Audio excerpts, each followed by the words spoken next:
खुद को बदलो सिर्फ 120 मिनट्स में। ये बुक 2 ऑसम आवर्स बताएगी।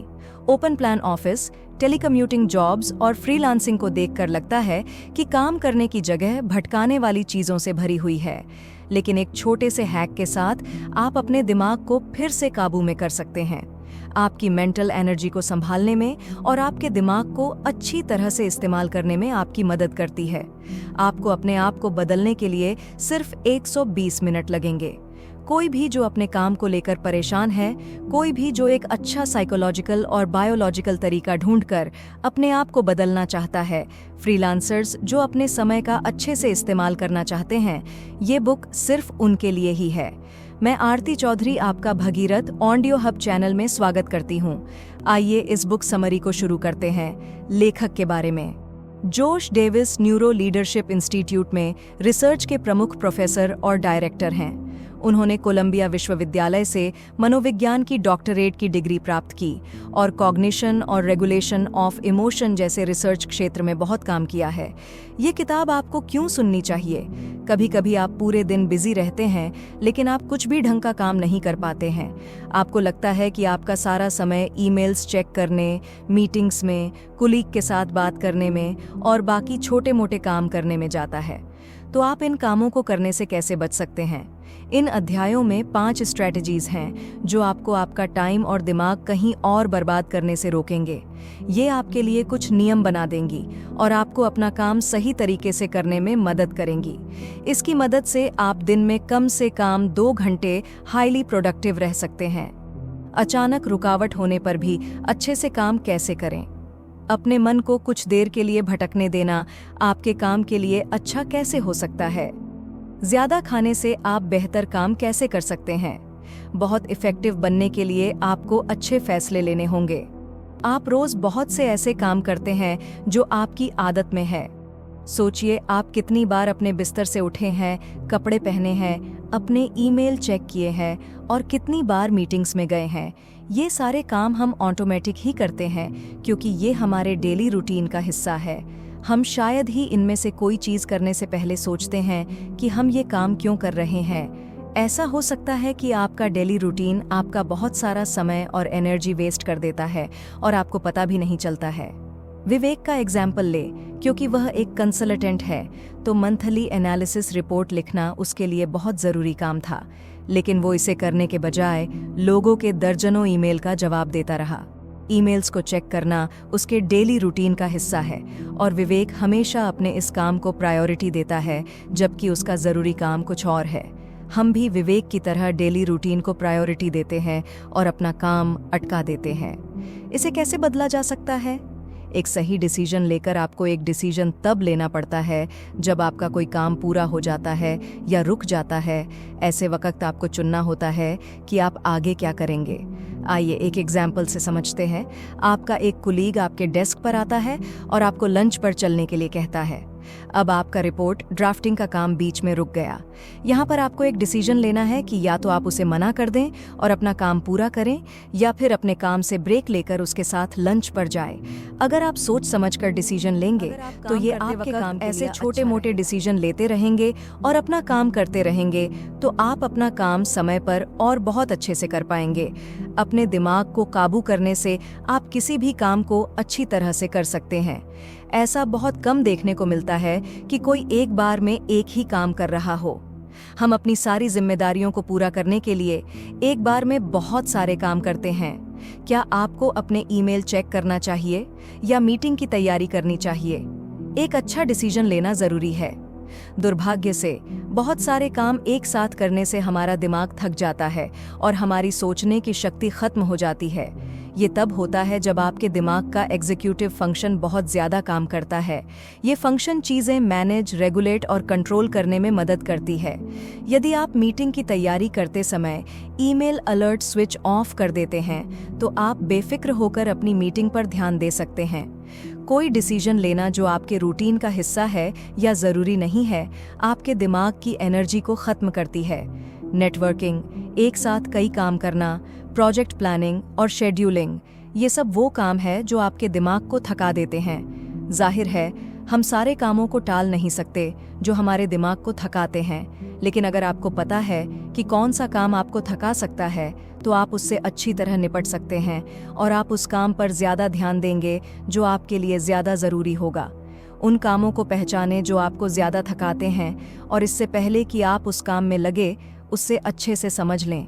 अगर रिपोर्ट बनाना आपके लिए दिन का सबसे ज़रूरी काम है, तो आप दिन की शुरुआत ईमेल्स चेक करने से नहीं कर सकते हैं, जो आपका डेली रूटीन है। बेहतर होगा अगर आप रिपोर्ट बनाने में लग जाए। अगर आप इफ़ेक्टिव बनना चाहते हैं तो भटकने से डरना बंद कीजिए।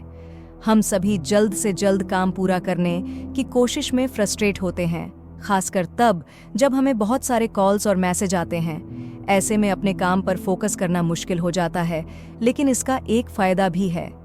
क्या आप जानते हैं कि हमारा दिमाग भटकने के लिए बनाया गया है? क्या आपको लगता है कि हमारे पूर्वज बच पाते अगर वो अपने खाने पर ध्यान देते और उनके आसपास के जंगली जानवरों पर नहीं? बिल्कुल नहीं। जब हमारे आसपास कुछ बदलाव होता है तो हमारा दिमाग भटक जाता है। ध्यान भटकना पूरी तरह से नॉर्मल है। इसे ध्यान में रखते हुए हमें ध्यान भटकने से ज़्यादा अपने काम पर ध्यान भटकने के बुरे परिणामों के बारे में सोचना चाहिए। आपके ऑफिस में कुछ खास तरह के डिस्ट्रैक्शंस हो सकते हैं, जैसे कंप्यूटर और स्मार्टफोन्स। भले ही हम कंप्यूटर और स्मार्टफोन्स की हमेशा तारीफ करते हों हमारे काम को आसान बनाने के लिए, लेकिन वो हमें फोकस करने से और हमें काम करने से भी रोकते हैं। इसीलिए अगर आप अपने फ़ोन को स्विच ऑफ कर दें या साइलेंट मोड पर डाल दें, तो ये एक अच्छी शुरुआत हो सकती है। लेकिन ऐसे डिस्ट्रैक्शन का क्या जो अनप्रेडिक्टेबल हो, जैसे एक एम्बुलेंस आपके गली से गुजर रही हो? ये सारे डिस्ट्रैक्शंस गलत नहीं हैं। कभी कभी हमें अपने दिमाग को भटकने देना चाहिए, क्योंकि इससे फोकस करने में मदद मिलती है। ये किसी पैराडॉक्स की तरह लगता है ना? लेकिन इसमें सच्चाई है। 2012 में कैलिफोर्निया विश्वविद्यालय के रिसर्च से पता चला है कि जब हम क्रिएटिव प्रॉब्लम्स से जूझ रहे होते हैं तो हमें हमारे दिमाग को भटकने देना चाहिए। सवाल ये है कि किस तरह आप अपने दिमाग को डिस्ट्रैक्ट करें, लेकिन अपने काम को भी याद रखें। आप अपने दिमाग को कुछ अलग चीज पर लगा सकते हैं जो पूरी तरह से आपके काम से अलग हो या बहुत ही आसान हो, जैसे अपना डेस्क साफ करना के लिए किसी और प्रॉब्लम के बारे में सोचते हैं तो आप बहुत अच्छे से अपने काम को फिर से शुरू कर सकते हैं, या फिर आप पूरी तरह से किसी दूसरे काम में लग जाएं। इन दोनों तरीकों से आपके दिमाग को थोड़ा ब्रेक मिलेगा और आप अपने काम को और अच्छे से कर पाएंगे। अगर आप अच्छी तरह से काम करना चाहते हैं तो जरूरी है कि आप स्वस्थ रहें। हम सभी जानते हैं कि एक्सरसाइज स्वास्थ्य के लिए बहुत ज़रूरी है, लेकिन अगर यह आपको मोटिवेट करने के लिए काफ़ी नहीं है तो आपको बता दें कि एक्सरसाइज करने से हमारा दिमाग भी अच्छे से काम करता है। ये एक रिसर्च से पता चला जहां लोगों को रंगों में लिखे हुए शब्द बताने थे, जैसे येलो को हरे रंग में लिखा गया। लोगों को या तो रंग बताना था या शब्द, और उन्होंने ये टेस्ट एक्सरसाइज करने से पहले और एक्सरसाइज करने के बाद दिया। इस टेस्ट में यह देखा गया कि जो लोग एक्सरसाइज करने के बाद टेस्ट दे रहे थे उन्होंने ज़्यादा सही जवाब दिए। इससे पता चलता है कि एक्सरसाइज करने से हमारे दिमाग को सोचने और डिसीजन लेने की क्षमता बढ़ जाती है। एक और रिसर्च में यह पाया गया कि फिजिकल एक्सरसाइज आपको किसी भी चीज़ पर ध्यान लगाने में मदद करती है। इस टेस्ट में लोगों को स्क्रीन पर एक लक्ष्य पर निशाना लगाने को कहा गया और साथ ही उन्हें आसपास हो रही चीज़ों पर ध्यान नहीं देने के लिए बोला गया। फिजिकल एक्सरसाइज करने के बाद लोगों ने बिना ध्यान भटकाए अपने लक्ष्य पर फोकस किया। इसलिए जिम में वर्कआउट करने के बाद आप अपने लिए कुछ ज़रूरी काम को स्केड्यूल कर सकते हैं। लेकिन क्या होगा अगर आपके पास एक्सरसाइज के लिए समय ही नहीं है? कुछ खास तरह के डाइट भी आपकी काम करने की क्षमता बढ़ाती है, जैसे कार्बोहाइड्रेट और फैट्स। रिसर्च से पता चला है कि कार्ब्स खाने के तुरंत बाद आप बहुत अच्छे से ध्यान लगा पाते हैं, लेकिन यह केवल 1 घंटे ही काम करता है। हैरानी की बात है, फैट्स कार्ब्स से ज़्यादा मददगार है। एक रिसर्च से पता चला है कि कुछ फैट्स खाने के 3 घंटे बाद भी हमारे दिमाग के लिए फ़ायदेमंद हैं। जो लोग डिहाइड्रेटेड हैं उन्हें फोकस करने में ज़्यादा मुश्किल होती है, इसलिए आप ज़्यादा पानी पीकर भी अपने दिमाग को इफ़ेक्टिव बना सकते हैं। आप क्या खाते हैं, सिर्फ यही आपकी इफ़ेक्टिवनेस के लिए ज़रूरी नहीं है। आपके आसपास क्या होता है यह भी ज़रूरी है। एक अच्छा प्रोडक्टिव माहौल बनाने के लिए आप शोर, लाइट और चीज़ों को अपने हिसाब से एडजस्ट करें। क्या आप उन लोगों में से हैं जिन्हें काम करते समय पूरा शांत माहौल चाहिए होता है? क्या आप म्यूजिक और शोर से काम में ध्यान नहीं लगा पाते हैं? सच्चाई ये है कि म्यूजिक और गॉसिप आपके काम करने की क्षमता को घटा देता है। कई रिसर्चेस से पता चला है कि गॉसिप आपको ध्यान लगाने या किसी चीज को पढ़ने और समझने की शक्ति को इफेक्ट करता है।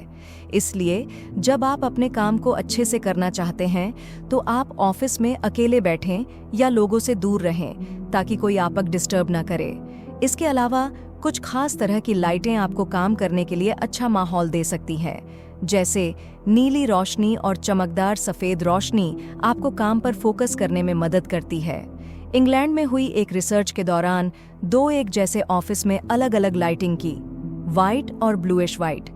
लोग जो ब्लूइश वाइट रोशनी में काम कर रहे थे वो ज्यादा अच्छी तरह से काम कर रहे थे। लेकिन अगर आप अपने ऑफिस लाइटें अच्छी नहीं कर सकते, तब भी एक चीज है जो आपके लिए अच्छी साबित हो सकती है, सफाई। वो सारे नोट्स, अनफिल्ड पेपर और फ्री सैंपल्स जो आपका ध्यान खींचते हैं और आपको ज़रूरी काम करने से रोकते हैं, उन्हें साफ करके रखें। अगर आपने ये सारे सबक पढ़ लिए हैं तो अपनी कुर्सी पर से उठ और थोड़ा बाहर टहल लीजिए।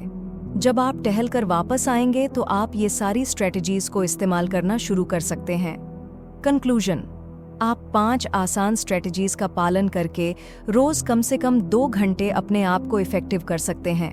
आप डिसीजन लें, अपने दिमाग को काम पर लगाएं, डिस्ट्रैक्शन से लड़ना बंद कर दें, अपने मन और शरीर को एक करें और अपने ऑफिस को अपने हिसाब से एडजस्ट करें। इस तरह आप अपने आप को अच्छी तरह से काम करने के लिए साइकोलॉजिकल और बायोलॉजिकल कंडीशन दे सकते हैं। किसी भी तरह से इसे कीजिए। अगली बार आपको लगे कि आपका दिमाग सही से काम नहीं कर रहा है या आप अपने काम पर ध्यान नहीं लगा पा रहे हैं, तो आप काम छोड़कर थोड़ी देर के लिए बाहर चले जाएं। ऐसे सिचुएशन में आपको थोड़ी एक्सरसाइज की ज़रूरत है और आप याद रखें कि आप सिर्फ जिम में ही एक्सरसाइज नहीं कर सकते हैं। ऑफिस के बाहर थोड़ी देर टहलना भी आपको अच्छा और फ्रेश फील करवा सकता है। तो दोस्तों, आज की ये बुक समरी कैसी लगी? आज आपने इस बुक समरी से क्या सीखा? अगर आपके मन में कोई भी सवाल या सुझाव है तो मुझे नीचे कमेंट करके ज़रूर बताएं।